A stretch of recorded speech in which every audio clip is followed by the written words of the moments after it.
So the Qurbaani has been designed to be near to Allah.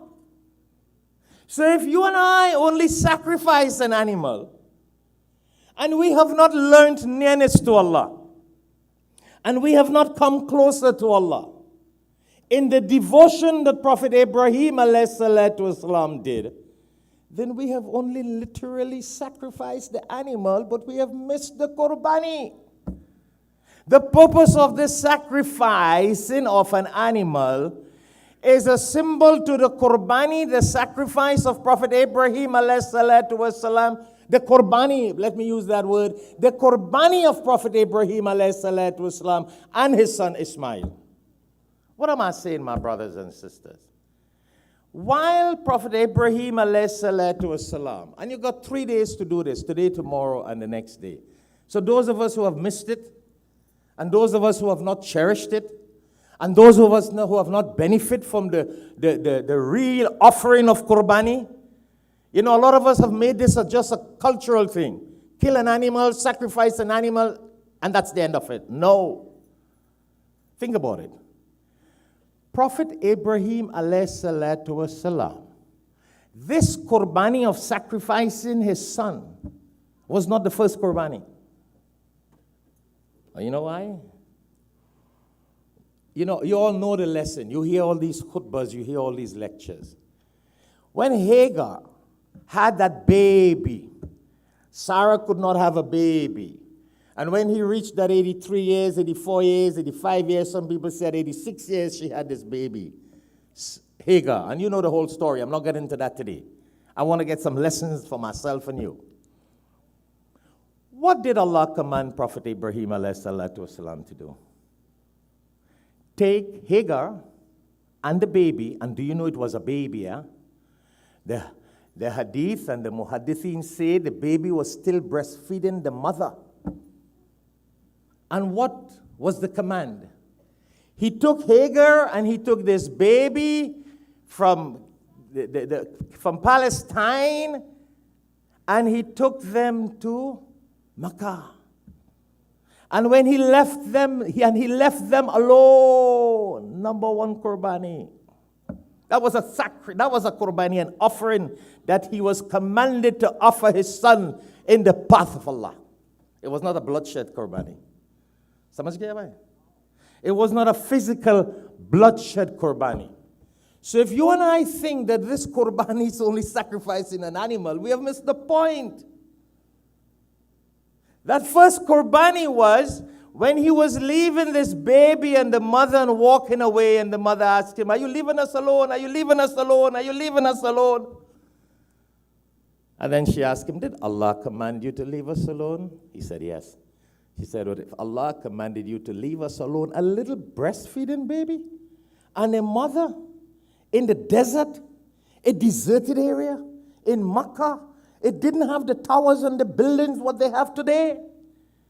That was a Qurbaani that this child had to go through. He had offered this child because Allah said, leave this child in the path of Allah and with the mother, and you go back to your land."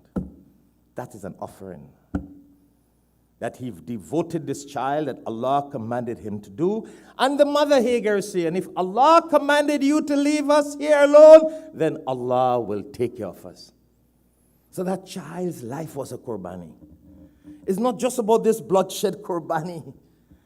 This bloodshed Qurbaani is when the baby reached another age of 12 or 13, the age of puberty now.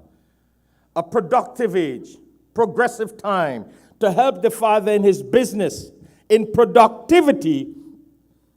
Then Allah commanded again, "And now I want you to slaughter this." What are we learning from this? Qurbaani is not about slaughtering an animal. Slaughtering an animal is the symbol, the mechanism, and how we do the symbol of remembering Ibrahim's Qurbaani. But the Qurbaani here is the thing that you love the most when you offer that to Allah subhanahu wa ta'ala. Are we following this point? You see, a lot of people miss this point. All you hear most of the time online is how you sacrifice the animal, how old the animal is, the size, the meat, the pound, the cost. No. Let us leave here today having a different concept of this Qurbaani. Qurbaani, because Prophet Ibrahim alayhi salatu wasalam longed for a child for 83 years. That was his Qurbaani. He was going through a Qurbaani of wanting a child, and when he had that child, Allah said, I know you love this very much. I know you love this child very much. This is precious to you. This is gem to you. This is very honorable to you. And that's your Qurbaani. If a man loves money, when he's called upon to give money, that's his Qurbaani. If a man loves a woman, and it's haram relationship, and he has to give her up for the love of Allah, that's his Qurbaani. If a man loves something in his life, a career, a career, or a woman grew up into a career, and I don't want to say what career, you guys could know that. Later on, the person comes to know the career is not Islamic. The job, the money, the modeling, the nakedness. Yeah? And the person gives it up for Allah. Then what is that? That's that person Qurbaani. That you have offered what you love the most for the pleasure of Allah.